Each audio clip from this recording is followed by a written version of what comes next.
કોંગ્રેસના સિનિયર નેતા રાહુલ ગાંધીના સલાહકાર સામ પિત્રોડાએ અમેરિકાના ટેક્સની વાત કરી હતી, જેને લઈને ભારતીય જનતા પાર્ટી દ્વારા કોંગ્રેસ પર પ્રહાર કરવામાં આવ્યો છે। આ મામલે ભારતીય જનતા પાર્ટીના ગુજરાતના પ્રદેશ અધ્યક્ષ CR પાટીલે જણાવ્યું કે સામ પિત્રોડા તે રાજીવ ગાંધીના પણ સલાહકાર હતા, તેમજ રાહુલ ગાંધીના પણ સલાહકાર છે। તેમના દ્વારા કહેવામાં આવેલી વાત તે કોંગ્રેસની જ વાત હોય છે, એટલે સામ પિત્રોડા કરવામાં આવેલી વાતને ભારતના નાગરિકોના મહેનત મજૂરીના પૈસા ટેક્સના સ્વરૂપમાં લઈને તેઓ લઘુમતી સમાજ, ખાસ કરીને મુસ્લિમ સમાજને આપવા માગે છે।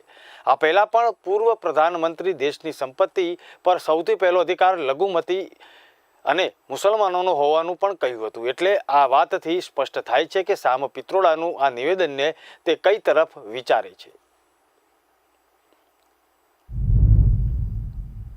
મનમોહન સિંહે પોતે 5 વર્ષ પહેલા કહ્યું હતું કે આ દેશની સંપત્તિ ઉપર સૌથી પહેલો અધિકાર એ લઘુમતીનો છે, પણ લઘુમતીની સ્પષ્ટતા નહોતી, એટલે એમણે ફરી નિવેદન કર્યું છે। અમે તમને બધાને આના વિડીયો થોડી વારમાં મોકલી આપીશું।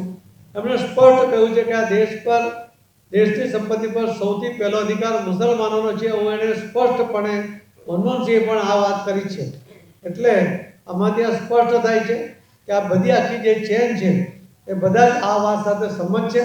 આજે એમને લાગે છે કે આ તો પોલ ખુલી ગઈ, એટલા માટે એમણે કહ્યું કે અમારે એની સાથે કોઈ સંબંધ નથી, પરંતુ એનો સંબંધ છે, આ વિચાર એમના મનમાં છે અને એની પર એ લોકો સતત આગળ વધતા રહ્યા છે।